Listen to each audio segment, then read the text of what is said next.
that's where the bar's bending Yeah, and the all bar's that, right? bending, yeah. You see the eyes bulging and nose bleeding, yeah. I actually haven't looked at my wife. She hates when I do it. I don't know if I can do it, but it's sort of basically my eyes look like this every time I lift like this. Now it happens so much times that I can do it on command. So it's weird. So when you look like you're about to die. So what was your conclusion at the end? You think it is livable or? Sharjah's more livable. Yeah, thought Sharjah. so. Dubai it's like Melbourne. It's too fast paced. Yeah. It's too much things going on. Difference between Melbourne and Dubai is that Sharjah is 20 minutes away. Yeah. Craigieburn's 40 minutes away. Yeah. To get to a residential area. Exactly. No, it's like, so my in-laws lived. My father-in-law worked in Dubai for a number of years, and they lived in Sharjah. Yeah. Oh, okay. So my wife always tells me these, Sharjah this, Sharjah that. And so when we go there, either in transit or as a holiday to Dubai, she's like, this place. She's like, you need to, if you're ever gonna live here, you live in Sharjah. Yeah. She's like, Dubai, Abu Dhabi, Especially as a family as well. As a family, you practically cannot pull this off. It's too difficult. So I was like, sort of makes sense. Dubai makes you spend too much money. Yeah. Man, you come out broke. Yeah. Like I had a budget or whatever. Like, subhanAllah, for this guy, man. Like I tried to stick to it. Like there's always something to do. Exactly. Yeah. But even the thing is, like with Dubai as well, once you've been there a few times, you go to the malls, you go to the theme parks. Yeah. You've ticked all these things off, and you say, okay, well, once all that's done, to actually live here, what would I even do? Yeah. Like, okay. The novelty wears off. Yeah. And it's like living in Melbourne, you know. We're not touristy. We're not up in Eureka Skydeck every single day. No, let's see all the things around here. The crib every time we come here now. Yeah. Exactly. So then you think more practical and say, okay, well, schooling and healthcare and traffic and work and all that type of stuff. And Dubai, no way, man. No, but even for me, it's opportunities as well. So location. Yeah. So especially in strongman. Like it's hard to travel all the time internationally from Australia. Yeah. And the more I keep getting invited, the more it's becoming costly. So in terms of location, that sort of part of the Middle East, it's more central. Yeah. Europe, what is it? London and that's only a couple of hours away. Yeah. Where all the major giant slave shows are. America at most is 10, 12 hours away. Where from here it was 28 hours. Yeah. In all the European strongman shows are a couple of hours away. And then obviously the Middle East strongman keep doing a repeat on there. So yeah. I'm like, okay, there's more opportunities that way. We find the same thing with work as well. So we're expanding into Europe and working in the Middle East as well. But the flight times is absolutely key. From Melbourne to anywhere in the world is far. Yeah. And you're like, it's better to be based out of either Dubai, Singapore, somewhere more central because Melbourne of all places, it's just too far. Especially if you're doing something internationally, it is hard. And the jet lag over there is fine. It takes about a day or two to recover. But on the way back, about 4 or 5 days. Yeah. Yeah, it's like you go in the future. The time zone change. Yeah, it's like you're going into the future. I left on Wednesday morning, landed Thursday morning, but I had been flying for 12 hours. So I'm like, your body's confused. Yeah. Did you like the people in Dubai? The people are very nice in Dubai, but really? It's very like I thought when I first went there, I thought to expect to see more Emiratis or more Arabs. Nah, you just see everything. Yeah. Pakistanis, Afghanis, Lebos, Egyptians, the white people, so much white Europeans. People. Like even my wife when she was with me, she's like, look, I was like, I'm in Melbourne. Yeah. Except we see more distashes than now. I'm like, yeah, because it's Dubai. You know, all the expats are here. Yeah. But another thing is, they all speak English too. I'm going there thinking, I want to brush up on my Arabic and this and that. I'll go, marhaba, give hal. Like, brother, just speak to me English. I'm like, okay, no, it's all good. So how you going, mate? Yeah. Oh, you're from Australia? Yeah. So you went to the Middle East strongest man. Yeah. You're from Australia. You literally went there and conquered it. Yeah. Well, second time. Second time. So the first time I went there was in 2022, and came sixth. And I'm like, so that was like my first year or so in strongman. So I'm like, okay, a bit more working, I can, get up there. Supposed to be in 2023, got delayed. They made it the start 2024. But I went back there and done it again. Was it the similar people from the So there were still people from last time as well. Right. But this time, instead of it was like 18 athletes the first time, they made it 10. Mm-hmm. So, and then just 10 of the best were over there. How easy was it? How easy? Yeah. I wouldn't say it was easy. I was stressed out, alhamdulillah, because leading up to it, I was going through like a rotator cuff sprain. Okay. So like it's just holding weight there was getting hard. Yeah. And I'm like, thought I was gonna pull out at one point. I'm like, no, khalas, just go do it. You never know. Strongman never know what's gonna happen. Someone else might get injured. Someone else might be as strong as they might be online. Because you watch each other. It starts out what's that competitors like. And I'm like, that's one event out of 5, the overhead event. I'm still good at yoke, I'm still good at farmers, I'm still good at squats and all that other stuff. So I went there, and alhamdulillah, the first event came third. One African brother from, what was his country? Kenya. Okay. He came to compete from Kenya, and he was a very good powerlifter, so he dominated the squat. So I came third in that. I got, all right, got some points. Second event was the overhead, what I was dreading. In my warm-up, I could not lift the first implement, which was 80 kilos. And in the warm-up, I couldn't even lift 50, like it was hurting me. So I'm like, how am I going to do an extra 30 kilos? And subhanAllah, I'm just sitting there thinking, and I'm like, oh, bismillah, put some DP on, pain relief, and just see what happens. And got the first implement. And I'm like, you can see in the video when I done it, I was like, in shock. I'm like, oh, okay, next implement. Because you can't go to the next one unless you do the first one. So you got an 80 kilo dumbbell, a 120 kilo barbell, a 140 kilo barbell, and then a 160 kilo log. So you have to do the first one to get the next one, and so on. So if I don't do the first one, I lost already the whole that event. So I got the first one, alhamdulillah, got it, moved on to the next one, got that one too, got to the third one, and because I rushed it, I'm like, I didn't have enough time to finish the rest of the implement, but alhamdulillah, I secured points. The next 2 events, because it's out of 5, I won. So it was a yoke, 420 kilos on your back, running 10 meters back and forth while speed walking. But yeah, for as long as possible. You got 1 minute. And because I was like last, I don't know what to beat, sort of. Because if you know who's ahead of you, you know what to beat in terms of meters. So I just pushed myself and did about 25 meters of it. And then everyone else did 5 or 10 or 2. I'm like, wow. Like, I just started myself for nothing. Anyway, I have to won that event. Then I did the sandbag toss, which is, how to explain this? Basically a sandbag that's got a handle that weighs from 20 kilos to 30 kilos, and you have to throw it over 4 meter beam. Yeah, just one after another. Alhamdulillah, smashed that as well. So I'm the only one that completed all 5 sandbags, so I won that event.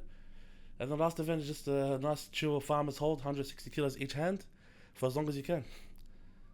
For as long as you can. Yeah. How long? 35 seconds. 35 seconds? I was expecting like half an hour or something. No. It's a lot of weight. Hold it. The moment you pick it up, you want to drop it. So you're just holding. It's a grip challenge. Yeah. Okay. And obviously that's at the end of after doing all those other tests as well. So your body's fatigued and muscles and you'll be wrecked by then. But it's was that the longest? 35 seconds? No, the longest 39. It was 4 seconds off. Oh wow. 10 seconds, yeah. And like it's because you're counting in your head, but you don't realize you're counting faster than you think. Yeah. So I'm like showing 1, 2, 3, 4, 5, 6. It's just the pain just kicks in. And I'm like, was the third? No, you 4 seconds off. I'm like, no, khalas. Alhamdulillah. But that was enough points because it goes by a point system. It was enough points to secure first place, and alhamdulillah, won Middle East Strongest Man. Wow. So what did you win? So I won a medal. Okay. But the main reason why I wanted to do that is because I want to get an invite to World's Strongest Man. Okay. So one of the ways to get the invite to World's Strongest Man is to have a national title. So I went there last year as a wild card invite. And it was like, I think I've told you before, it was like a 5-6 week notice during Ramadan. And I couldn't resist not taking the opportunity. Like this is like World's Strongest Man. Everyone dreams to go there. Especially being the first Muslim Arab to go there. It's like, they've never had any Arabs there since 1970, since it started. So it's always been Iceland, European countries, UK, even African countries, but no Arab countries, no Middle Eastern countries. So I'm like, I'll go. I might not do the best, but I'll go and put my name on their stage and that. So alhamdulillah, we did the best I can. And now this time, I want to earn my invite by winning a national comp. So I went for Middle East Strongest Man. And now I'll wait for the invite, see what happens, hopefully in 2-3 weeks' time. Are you like guaranteed an invite? They don't tell you. But you think you would be. Because, like, for example, Australia's Strongest Man goes, America's Strongest Man goes, European Strongest Man, they go, so they invite them. Because it's a TV show, they sort of check their roster who they want to invite. But if they do want an Arab athlete representative, then ideally it should be me. And how many athletes do they have there in total? 30. 30 of the best in the world, yeah. Jeez. Yeah. It's held in America? It's held in America. So they've had, before it's been held in the Philippines, in Singapore, in Africa, Botswana. Now, for the last couple of years, it's been in America because I think they've got like the contract rights for it. Okay. Same place last year too, South Carolina, Myrtle Beach. And you went? Huh? You went there, right? I went there last year, yeah. And what spot did you finish at? So out of the 30, I came 24th overall. Yeah. Wild card. But the way they do it is, so the 30 they divide it into five groups out of 6. 6 athletes in each group. Yeah, that's right. We'll try to mathy. yeah. 6 people, 5 groups. There we go. And in that group, I came last because I was in a really hard group. Like I was versing people who've been in it for 10 to 15 years. But I knew this experience. Before I used to look at these guys. I watched these guys up until this point. I was watching them on YouTube and looking up to them, and now I saw them. I'm like, these guys are just like normal competitors. Like they're beatable. Like I saw them behind the scenes. I saw what they're like. They've got fears. They've got nervousness. They've got anxiousness. And I'm like, on online, all you see is the highlights. So when I saw them, I'm versing Luke Stoltman. I'm versing Oleksiy Novikov, who's 2020 world's strongest man. You know, and I'm like, how am I going to deal with these guys? But after day, because it's a 4-day comp, after day 1, I got over. Day 2, I'm like switched on a bit. But if you don't get top 2 in your group after day 2, then you don't go to the finals for day 3 and 4. So I didn't make it to top 2 in my group, so that's why I just did the first 2 days of the comp. But over overall scale, so if you get the results of everyone, because they all do the same events, but just different groups, came 24, alhamdulillah. Okay. That's not bad. Yeah, could be better. Yeah. So obviously you're more prepared now, right? Yeah. Hopefully. What do you think you'll finish if you do get invited? The goal's top 10. Top 10. At least. So to obviously get top 2 in my group or win my group, get to the finals, and then that's when the whole new set of events happen. So it's like day 1, day 2, you do 3 events each, rest for the 3rd day, and then day 4, day 5 is like the last 10 people that in that 30 are versing each other all together. What's the prize money like? For World's Strongest Man is 125 USD. So 180 Australian, something like that. Yeah. Close to 200. Close to 200 Australian, yeah. But it goes down. It goes down. It goes down. So when I got 24th, I got about 3,000 USD. Hey, not bad. Yeah, It's like 5 Pay grand. for the flights. Yeah. The bagging rights, you still get paid. They pay for you. They pay for your flights. They pay for your accommodation. So it's a cool experience. It's the first time having something like that. You know, up until then, I've always paid for all my comps, all my travel, everything. So that's like they'll take care of everything, and we're gonna pay you for you. Yeah, it's starting to feel like a job now.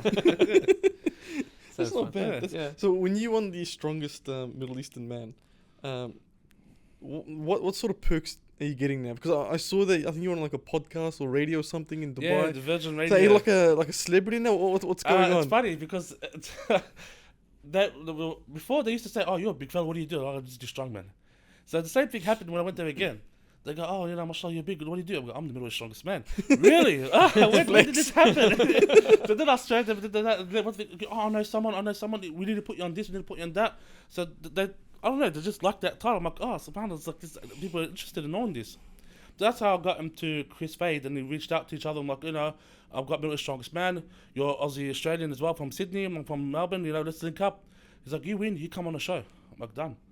And you won. I won. The That next was time your I came out, motivation? I won the card, went on the show. That's it. And they had a little chat, talked about the Middle East strongest man in the Middle East, strongman in the Middle East as well, and how the sport's growing. And wished me all the best, and hopefully for Worlds and all that stuff, and had a good time. That's awesome. Yeah, they went and visit all the other major gyms there, like Tam Khan's gym, TK, MMA Fit. So there was like a whole franchise there called Well Fit Gym that I was introduced to as well, which is sort of like, how do I explain it? You ever been to a dermat gym? Mm-hmm. Like that, but on steroids, basically. Right. It's like 10 times everything. Like recovery lounge, bloody like equipment was like state of the art, like you wouldn't imagine. Mm. So I'm like, that was a cool experience as well. So just introduce all this stuff. Did you go into it knowing that you had a chance of winning? Because we spoke about it before, and you said you're aiming top 3. Yeah, I was aiming top 3 because I know anything can happen. And I always aim for the top, no matter what. Even if you think you're gonna go last, don't aim for the top because. Like, what other choice do you have? I'd rather think positively than negatively. You know what I mean? So if I'm gonna aim for something, be as positive as possible and get as close as you can. If you aim for something and say like I might get bottom 2, bottom 3, then you're not really striving for much, are you? So, but when I was during the comp after 2 events, I'm starting to see I've got a chance for top place now. During the comp though, leading up to it, you don't know what everyone's capable of. But now I've seen what people are doing. I've seen how they're getting tired. I've seen how much like they're about to pass out. I'm like, I'm just sitting there chilling. I'm like, okay, I've got more energy than these guys. I could last 5 events. Yeah. That's another thing. Can you last 5 events? Can you last 2 days, 3 days? And alhamdulillah, I've always had that, I would say potential, but that benefit where I can keep going. I just need to get stronger and fitter. Yeah. Yeah. So take us back. When did you start this strongman journey? When did you realize, look, you know what, I'm a power lifter. Yeah. I've got this God-given ability in me to be able to do this. When did that occur to you first? Oh, funny. That's a funny story. So I never entered the gym till I was like 27, 28. Okay. Up until then, I never touched a weight. So I got married when I was 23, had kids, lived normal life, worked 2 jobs, 3 jobs, do the work, whatever I can. But at that time, I don't know if when you get married and your wife gets pregnant, you sort of get pregnant as well. So I started putting on weight as well. So I got to 100. So I got married at 130, and then after a couple of years, I went to 160 without even knowing. And subhanAllah, I never have any pictures back then because I didn't take any pictures of myself. But I look like a pear, basically. Yeah. So just a pear just like that. And I'm like, what's happened to myself? I looked at myself in the video and I was like, no, I need to start training. First thing, one thing led to another. I did, the home videos, the PX90s, and you buy them online and you just train at home because you don't want to go to the gym. Did that, didn't work out, never stuck to it. But you know what? I'm going to find myself sort of like a fitness coach, like a diet program, and just go to the gym. Did my first year in Snap Fitness, followed the diet, went down from 160 to 118 kilos. Wow. Yeah, in about 6 months. It was a very strict diet. It was like 2,000 calories less a day. Even the almonds was like, you're going to have 6 almonds. I'm like, okay, that's it. And after that, so I started to get into that. I fell in love with training. I'm like, I love training. It's good. Exercise makes me feel good. It was nothing heavyweight. It's just normal weights, all within 8 to 10 ranges of whatever I was capable of. Even my first bench was just a barbell and 10 kilos, so 40 kilos. That was like my max. And squat was like 80 kilos and so on. But what's next? I want to do something different. I heard about powerlifting. And I heard there was a gym opening up in the area because I was in Epping, in Somerton. It's called Northside Strength and Conditioning. And I was actually introduced by a coach who was training at the gym I was training at and said, we're opening up a strength gym, this and that, we'd like you to come, suss it out. So I'm like, I'll try it. I went there. Back then, we used to make fun of people who powerlifted because like this arch thing and all this business, and what's the point of this arch, and you look like you're cheating. Well, how things change once you start doing something. I went there, tried powerlifting, and fell in love with strength training. Started to see myself actually getting stronger, learning technique, learning form, learning how to periodize. Periodize? Prioritize? Period. You're the word. Yeah. Is it prioritize or Nah, next or something else? How to period. that's something else. Periodization. Okay. That word. Hey, we weren't gonna get that. Yeah, I'm trying to think how to pronounce it. Periodization of the weight. So how to lift heavy weights basically. Okay. The progression. You don't just max out every week or every 2 weeks. You work up to do 60%, 70%, 80%. Then you go for 1 rep max after a couple of weeks after you built the stimulus for it. So that's what I learned. Did powerlifting for a year, and then my coach was like, who had a coach at the time, his name is Barry, who runs the gym. And he's like, have you ever considered strongman? I'm like, I've never ever heard of strongman. He's like, look it up, this and that. You look like you have the build for it. Because at the time, I was like now about 120, 125. So slimmer, but a bit more muscular now, because after a year. How old? I would have been 27 now, 28. Okay. Yeah. This was in 2017, 2018. So I already been training for 1 year, 2017. 2018 that opened up. So it's 2018. And I looked it up, went over the weekend, watched strongman. So I saw Big Z, I saw Hapthor, saw Brian Shaw, saw Eddie Hall. I'm like, what the hell? This is a sport? People lifting stones and pulling planes. And I'm like, I looked at it, I'm like, why do you think I can do that? Anyway, I looked it up, found that there was some strength challenges in the area. So like this strongman mini comps. Signed it up in 4 weeks. He's like, I called him on Monday. I'm like, okay, man, I signed up for my first comp. I'm like, what do you mean? He goes, oh, you should try strongman, let's do it. Mind you, I didn't do well. I didn't do well for the whole year of all those mini comps. Because I was just learning. I looked like a giraffe, just walking. Everything was awkward. I was never athletic. The only sport I did was taekwondo in year 8, year 9. And that's it ever since. So learning how to move my body in a way with weights was hard enough as it is. But subhanAllah, one thing led to another. After 1 year of mini comps, worked my way up, did some state comps, then I went to the Australia's Strongest Man, like the year after. And I came third there. Oh, wow, okay. Yeah, that was a really close one too. So I came third, injured myself in the last event because it was over 2 days, and I was a contention for top place. But because I injured my knee, the points that I lost made me go down to third. But first time national comp, best experience ever. And then the year after that, I got invited to Worlds. So the strength just kept going up and up as I kept getting coached and practicing the sport. And then for probably 4 years in now, here I am.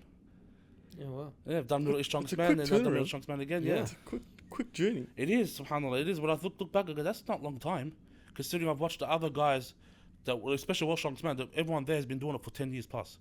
I was because I asked me how long did they be doing it for, about 4 years. Like, Yeah, it's what are you doing strange. here? Yeah. Well, I don't know. I just got invited. I came, but When somebody looks at like somebody who's preparing for strongman or whatever, Yeah. someone like me, I assume that you're living in the gym and you're feasting on protein powder 24/7. That's not true, is it? How much time do you actually need to work at, and how does the diet work? we'll go by the training. So the training is specific. If there's a comp coming up, I'll train what I need to train for that comp. For example, log, yoke, stones, whatever. Otherwise, I'm doing basically bodybuilding, power building training. But you're in the gym every day. No. 4 days a week. 4 days a week. 4 days a week. But 5 days max. We're going to have days for recovery. Yeah. So if I'm not training, the days I'm not training, I'm either doing like active recovery, swimming, walking, exercise, like mobility work. There's some form of training, but heavy training in terms of weights, 4 times a week. I need more than that. Because, especially when I'm in my 30s, like, I'm not young in 20s, like, I wish I was like to know what it felt like training in my 20s, but I'm assuming you had a lot more energy back then. So yeah, you take more time, you have a more of a sensible approach. Get your body to build. In terms of diet, now that varies as well. Do you leave food at home for your family, or do you just... The shopping bill at his house would be massive, man. I have my own food. So... But I do eat my kids' leftovers, so then I finish. I'm just staring at them like, you done with that chicken? Like, no. I'm like, let me know when you're done. I'll take care of it, don't worry. So I eat their leftovers, but I have a 6,000, 5,000 calorie day diet, so I can fit it in. Wow. Yeah. So when I want to when I want to lean out, it's about 4,000. 4,500 is enough to start losing weight for me. But when I want to bulk, 6,000 plus. But it has to be clean. You gotta run us through what you eat every day. Can you start to finish? I have to so hear it. Okay, I'll tell you now. Because we're looking at this practically. We're like, you know what? We do the groceries in our homes. Yeah. I'm like, you know what? One Coles trolley takes me through a week. And I'm assuming for you, it's 2 per couple of days or something. Look, I'm blessed if now I have a meal prep dermot meal, so they give me some meals now. But let's go by that. So my breakfast is 3 eggs. I was like 4 eggs down. So 4 eggs, 300 grams of steak.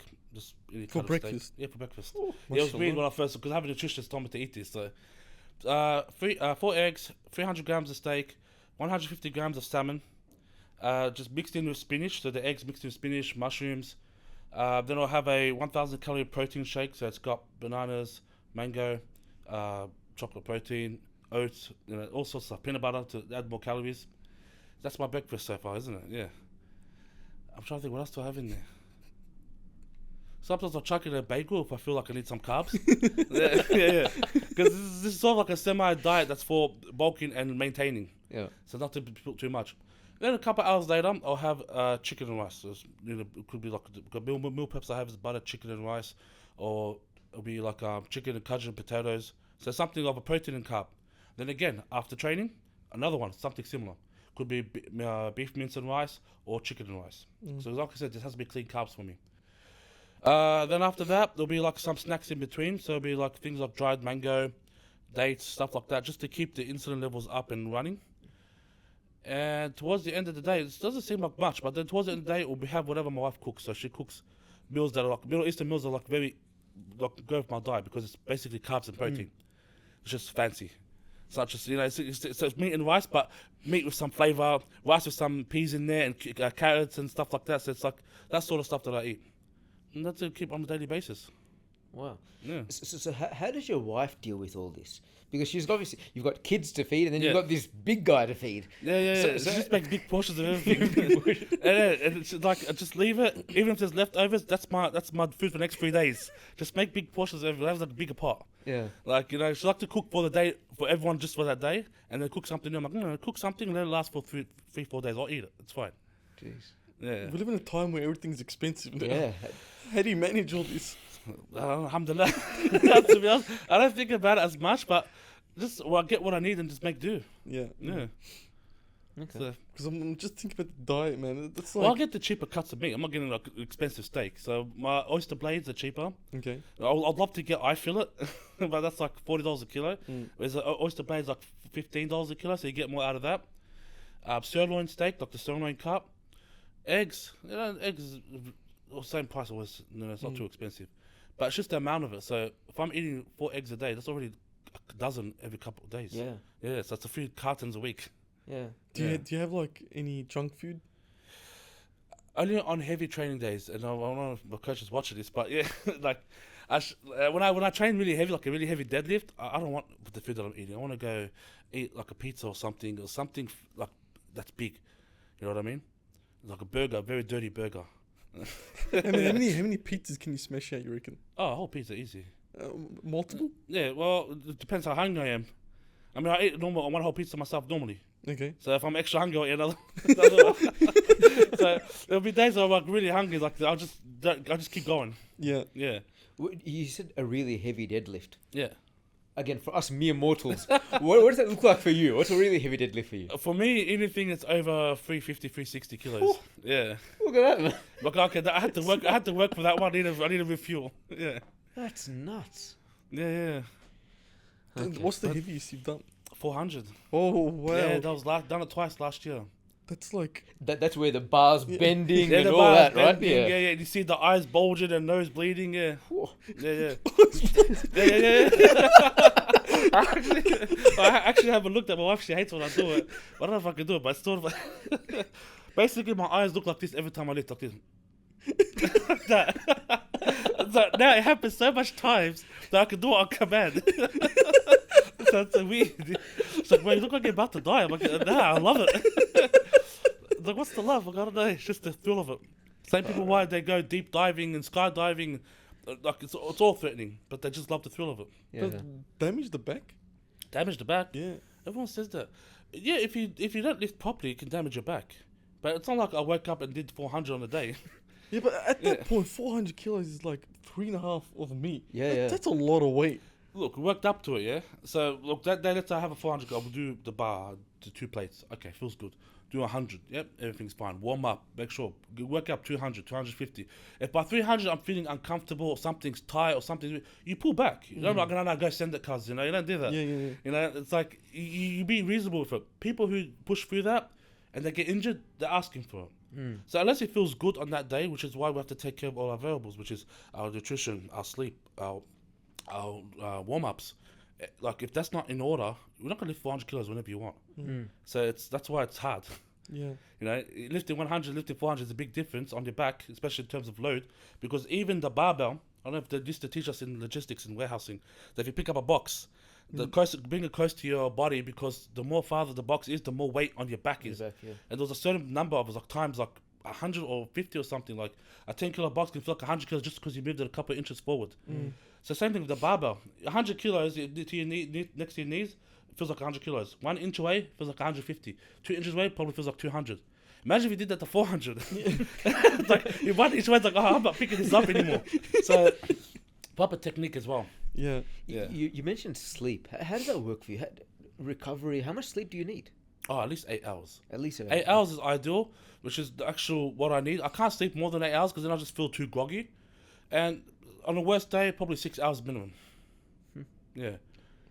In terms of rehab, recovery, how does all that work? You're putting your body through so much all the time, and your muscles, your tendons, everything needs a break, needs to be massaged or whatever it is. How do you structure all that routine around you? That's more expensive than the food, the regular massages. Yeah. I was thinking that cost me more money than my actual groceries. Yeah, like physiotherapy, regular massages, then it'll be like specific physiotherapy. I'm looking to maybe go into a chiropractor as well, because as the sport gets harder and more intense, you need more modes of modality for recovery. One thing I've been liking doing is the gravity float, the magnesium bath. No. What's that? So it's the gravity float pods. Basically, go on a pod's like 500 kilos of magnesium salt in it. Oh, I've been to one of those. Yeah. You just float for like an hour. Yeah. That's like it's amazing. You feel like you're weightless, but it's full of magnesium, so it's like helps your muscles recover. Yeah. You wake up and you just don't want to do nothing for the rest of the day because you're so relaxed. Yeah. So that's one. I've never tried ice therapy. Like apparently ice therapy helps with inflammation. So there's heaps of ways. But what I do at the moment is massages, physiotherapy, and just mobility drills. But I've seen like other strongmen, they've got teams. Yeah. They've got like a whole like a group of people just for different things for them. Yeah. I'm like, damn, these guys, this is what you need to get. It's how serious it gets when it gets to that level. Can anyone be a strongman, or is it like a specific build? Just born with it. No, you gotta be realistic, because a 5'5" guy is not gonna be a good strongman. Because just purely because of this event such as stones. Yeah. Like if I have to pick up all the stones is the same height when you load stones, so about 1.2, 1.3 meters high. Yeah. So if I have to lift it up here and I just do that, and the guy has to lift it on his shoulder the same weight and chuck it on, it's impractical for him. Yeah. But then everybody is different. Like some who might be good at deadlifts better than others, and so it just depends. But ideally, if you look at the strongmen, they're all easily 6 foot, between 6 to 7 foot, weighing between 130 to 200 kilos. Yeah. That's just how it's always been. Rarely has there ever been anyone lighter than that winning strongman. There's people who do strongman, but that's only for the heavyweight category, yeah? In strongman, we have like under 105s weight class, under 90s, under 80s. I think it's under 80s is the last one, yeah. So 105s, under 90s, and under 80s. So those guys can do strongman, but just won't be the world's strongest man category for the heavyweights. Mm-hmm. Does that make sense? Yeah. Is there a particular strong man that you sort of have idolized or try to mirror yourself off and say, look, you know what, that to me is, that's my benchmark, that's who I want to be? Because you see a lot of people in bodybuilding, they look at Arnold, they look at others like that, say, look, you know what, okay, that's my idol, the epitome of that sport, I want to mimic that, I want to look like that. Do you have anybody like that? Yeah, not before I started strongman. After I did, and I started researching and watching the people that I follow, first person off the bat is Big Z, Zydrunas Savickas. Okay. He's from Lithuania. What's his name, sorry? Big Z. Big Z. Big Z. Check He's it out. retired now, just recently as well, because he's still competing up in his 40s, 50s even. He just did the Masters World Strongest Man, which is over 45s. Wow. Yeah. And the why I look up to him is because he's the most decorated strongman. Been doing it for 20 years. Has won the most titles, most Arnold's, most World Strongest Man's, most titles combined. Like he has 2 rooms of trophies. Jeez. Yeah, just like just all shelves everywhere. You found him? Yeah, this guy. That's the one. He had the record for the log for the log press, like 229 kilos for a while before it got beaten just recently, like last year by a brother from Burkina Faso, Ian Bibi. So in terms of achievement, him. But then he always has a big power belly. He doesn't look like the ideal strongman anymore because now strongman's going to a phase where it's a bit more cardiovascular, a bit more endurance based, not just static strength. So in terms of body, I look at people like Brian Shaw, who was a 4 times world strongest man, and probably Tom Stoltman, who's now currently 2 times world strongest man from Scotland. Okay. Yeah. So they're the body goals that I want, and because now they're winning it, it's like, okay, that's the potential you need. So I want to have like the legacy of Big Z, the body of Tom Stoltman, wrapped in a guy called Fadi El Masri. And how far off are you from that? Oh, it's still getting started. Yeah. All knows, man. All knows. What's Just keep trying. No, what's the what's the retirement age for you guys? When do you guys stop? Like, you know what? That's it. I'm old. I can't do this anymore. That's a good question because my training age is different to my actual age. Does that make sense? So a lot of people started training when they're in their 20s, yeah? And then they start doing strongman in their 30s. They already have 10 years of training age on joints and wear and tear. I've only started 4 years ago, any physical activity basically for my joints. So in terms of training age, I feel like I still have until 45, 50 even, inshallah, if all goes well. But there's still people in their 50s still doing strongman. Right. Okay. Yeah. Mark Felix is from the UK. He's I don't know, close to 60 now, and he's still doing shows. And he's not top 3, but he's still in mid pack. He's just doing it because for the love of the sport. Yeah. But he's been training as well for 30 years. You know, so I'm like, who knows? Who knows what potential could just do the best I can. I know that, you know, I'll take it easy and, you know, try to, what's the word, shortcuts, I guess. Like you learn from other people's mistakes to get to the point faster. Yeah. You don't do the same thing they did. So that's why I have coaches now. This is why I have people looking for recovery to help, you know, close the gap as fast as possible. Yeah.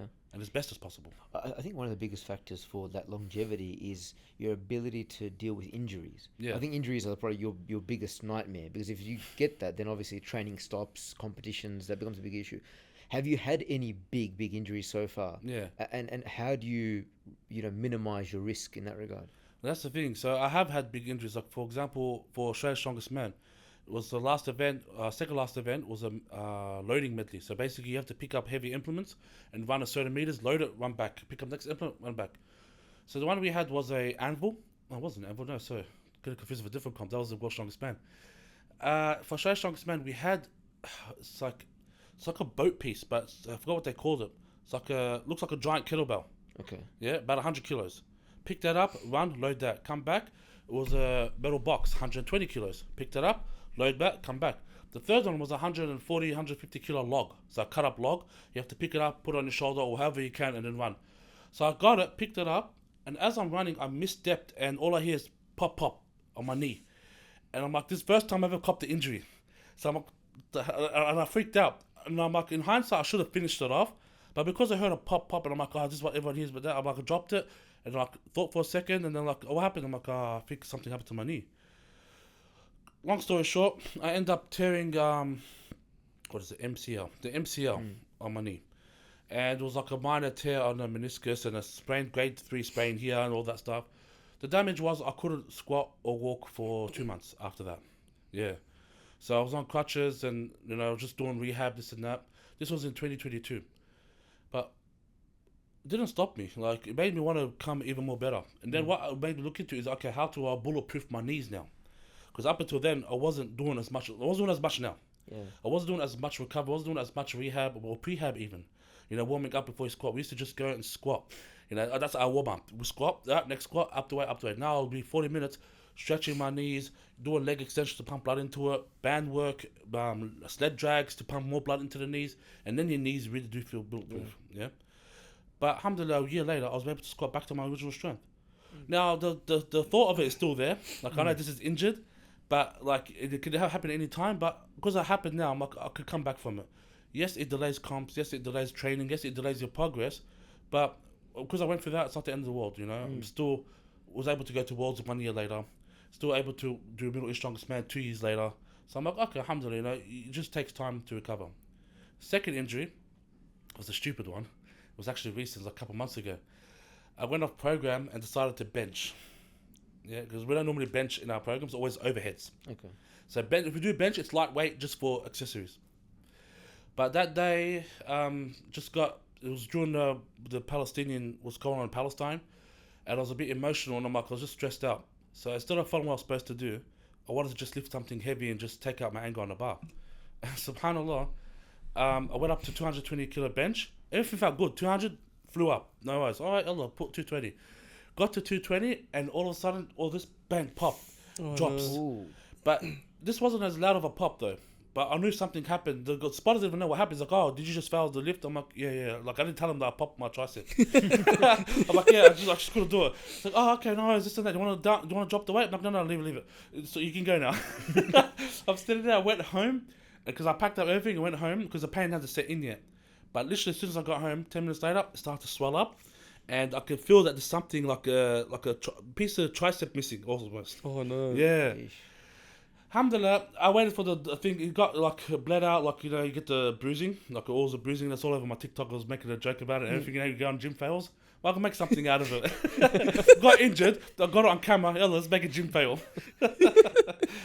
And so at least that did well while I was watching it in recovery.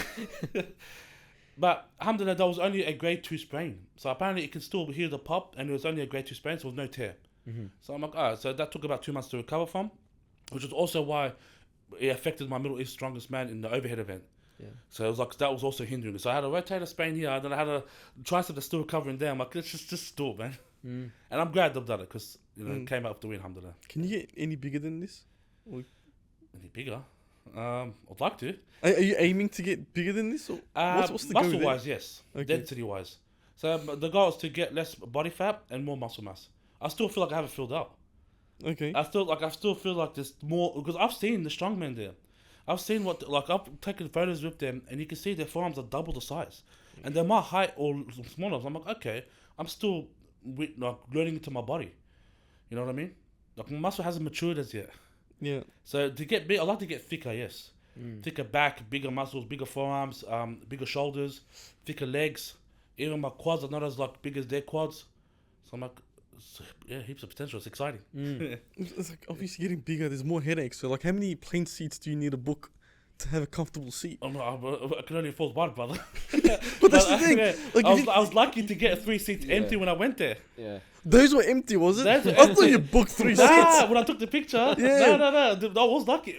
The plane was half empty. So my wife had 3 seats, my kids had 3 seats. We all had 3 seats. Yeah. We all just watching each other outside of the plane. Because I could just imagine, like, if you're on a plane, Yeah. right, and you got one seat, and your neighbors are just On the like, way back, oh, all that here we stuff. go. Yeah. Yeah. You're gonna nah. be sweating the whole way. Yeah, well, they just look. When I went to America, so it was like that, and the planes for some reason got smaller and smaller Yeah. as you get closer to the state. So you get the nice big, Airbus. A380. Then you get to Texas. Then they put in a smaller plane, which is the Boeing. Then you get to another stopover to get to another state, which is even a smaller plane, like a Jetstar or Tiger Airways, like back in the day. And I'm just, my bottom did not fit in the seat. Because I'm like, look, man, I can't sit in the seat. Like my bottom's not sitting in. And the air hostess was like, She's looking around. She's trying to on the spot, man, and it's so embarrassing. There's a guy sitting there just like, please, sit next to me. I'm like, I want to lift the things don't even lift up. That's how cheap the plane was. I'm like, she literally gave me the air hostess seat because the air hostess seat has no armrest. So I can sit there like, I'm like, okay, thank you. It was like a 1 hour and a half flight. Like, you can just take this one for now. I'll sit with my friends and swap with their seats. I'm like, okay, I'm just sitting there like, wow, these people haven't seen this person as big. But yeah, no. So you're like an air hostess for a bit, huh? Huh? You're like an air hostess for a bit. Yeah, big ass air hostess. And just bumping into things. Like every time I just lock into something, I'm trying to be careful, like not to, you know. But you just get used to it. You probably don't even fit in the airplane toilets then, huh? No, I hold it in, man. I make sure I go just before and then just after. Because not just that, it's so tight, you feel claustrophobic. Yeah. So like, I go in and I'm like Can't move. I think I took a picture. I have to show you later because my shoulders were touching the side of the walls. I'm just like this. How am I supposed to sit here? Do you fit in your car? Huh?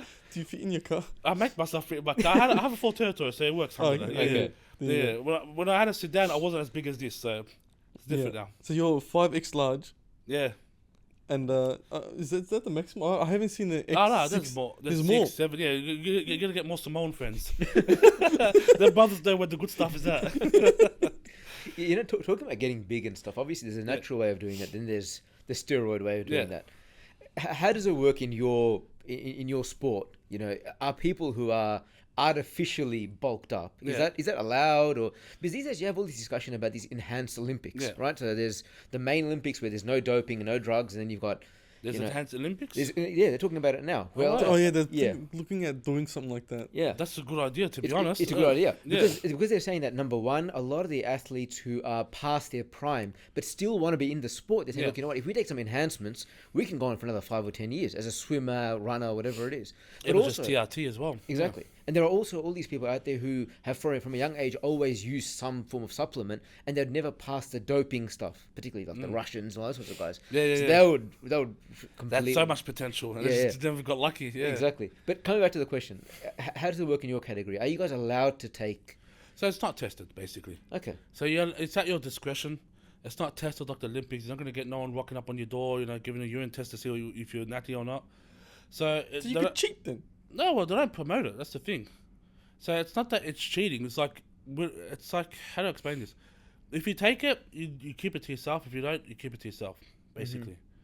So it's hard to tell because everyone's already so big. So you couldn't tell. That's why people think strongman, not all of them on steroids because they're not jacked and musty. It's not always just about getting muscles. Like enhancements can help with recovery, can help with life well-being as well, depending on what you take and how much of it you take. So that's the road that they take. So do you take it? Do I take it? This is going to be out of the cover. Yeah, I do. Well, what do you take? So for me, I'm on testosterone, obviously, and that's the main component.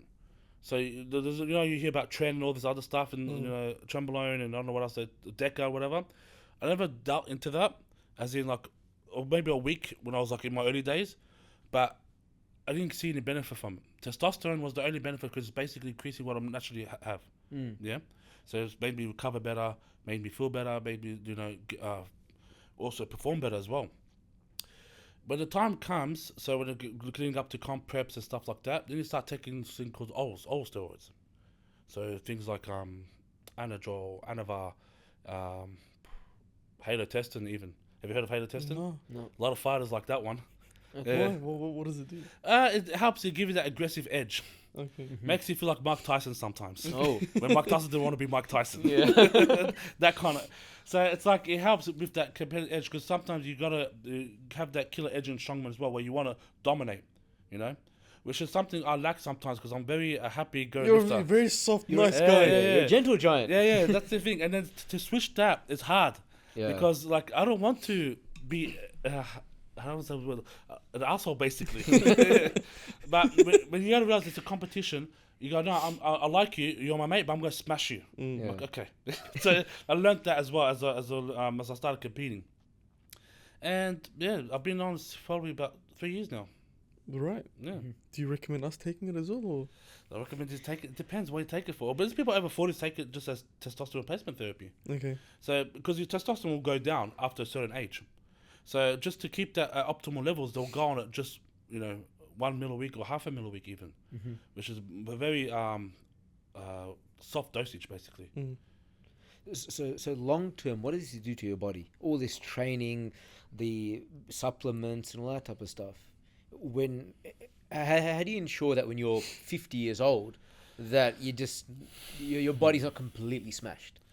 How do you know your body's not going to be smashed when you don't do nothing either way? Yeah. Like it's just your body's going to deteriorate. That's life. You just choose your poison, basically. Because I've seen people who work as taxi drivers and just do just normal jobs, and they still can't walk, or they got a hernia by the time they're in their 50s or 60s.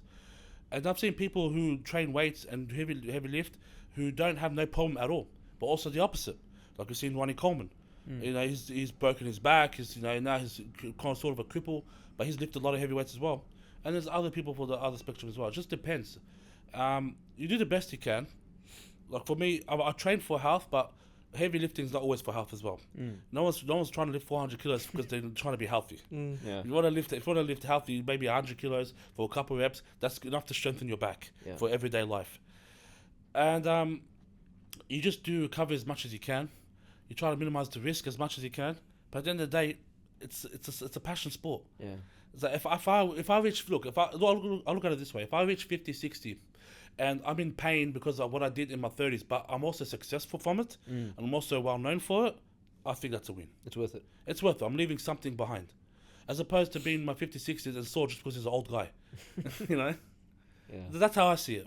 Would you recommend your kids growing into becoming strongmen? If they liked it, yes. I mean, I already got Tito Tarek, so I call him Tito. He's 4 years old, already trying to lift everything. Oh. Right. Yeah. And I've got Zaid, he's 9 years old, who wants to be a jiu-jitsu champion. Right. But he only wants to be a champion because I became a champion now. Yeah. So I'm like, you don't want to do something? No, I don't want to do weights, but I want to be a champion like this. I want to do jiu-jitsu. Yeah. So just even being in a sport, competing, striving with something has influenced him to want to do something in his own hobby that he likes. So...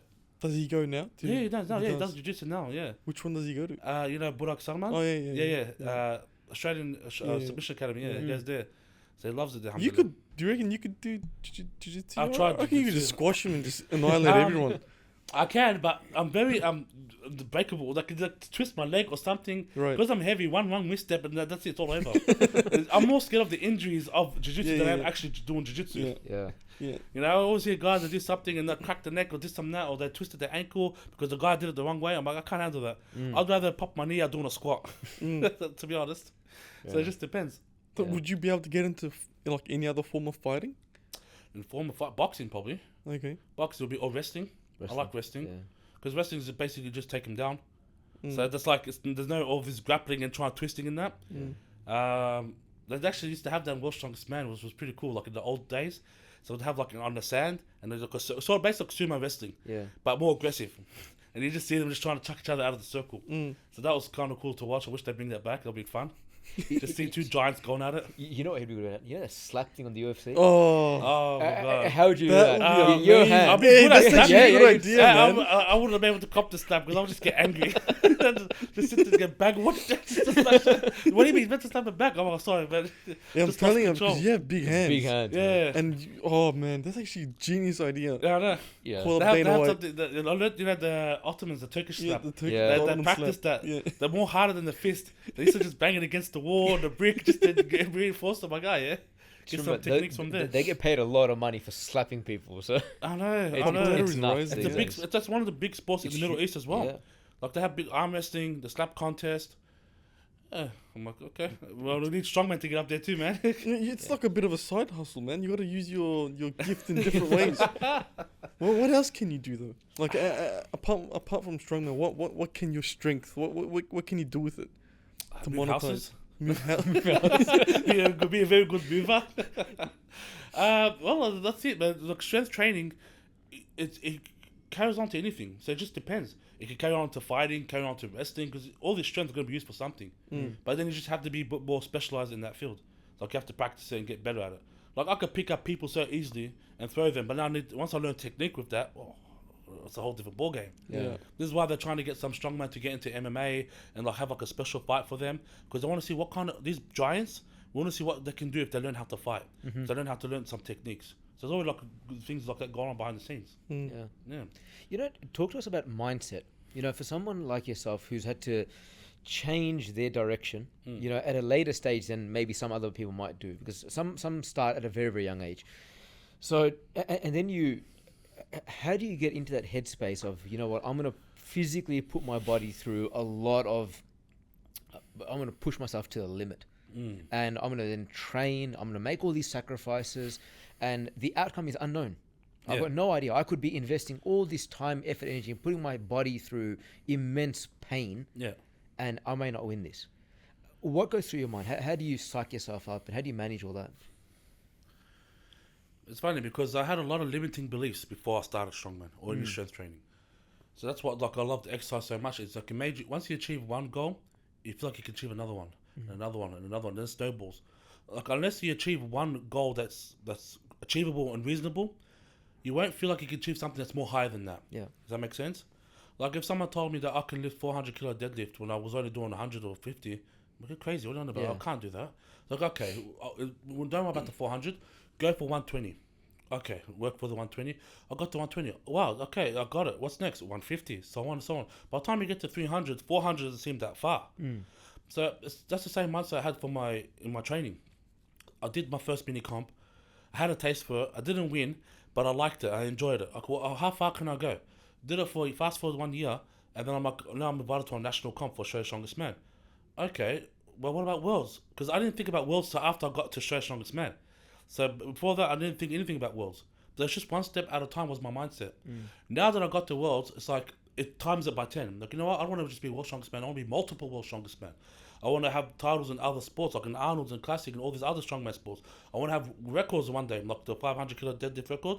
I want to try and break that. It's 501. Try and make it 505. If it's 505 by the time I want to break it, make it 510. Like, you know what I mean? Like that's like it's addictive chasing goals, and once the accomplishment gets more addictive because you go, what's the next mountain to climb? So I never thought about this mindset. I just developed it over my training journey. But then obviously, now you developed it, you want to know what to do to get there closer and how to achieve it. And you look at the other people that you look up to, like for example, the other strongman, looked up what was their mindset. So I adopted it from them, where they believe in themselves no matter what. They don't know what the outcome's going to be, but they say to themselves like self-affirmations, like I'm the best, I'm going to get there, I'm going to become, like these things help build that mentality. And I never have thought that, I never have thought any of this unless I did my first goal of 100 kilo deadlift, which is funny. Because up until then, I'm just going through life. I didn't have much of a mindset besides just live and eat and provide. Yeah. Now it's just magnified everything else. Makes me even want to provide better for my family. Makes me want to live better for my family. Like now I want to be a role model for them, not just just an average Joe, so to speak. Yeah. How does Islam fit into all this for you? Islam's made it so much easier. You must do like a lot of du'as and stuff before Yeah, that's the thing. So, self-affirmations is my du'as. So that's the thing. Because we believe in qadar and qada, so the faith in that and predestination, I can't get too upset. Yeah. Because if it's good for me, I'll get it. And if it's not, then something better will come. So that also takes a lot of stress off me. So people will say, like, I've had people say to me, like, oh, you have a 1-0, why you still do it strong? Like, even relatives. Like, why are you still doing this? Like, 3 years in, I have a 1-0, you keep coming second, you keep coming third, you can't, like, why do you put yourself through this?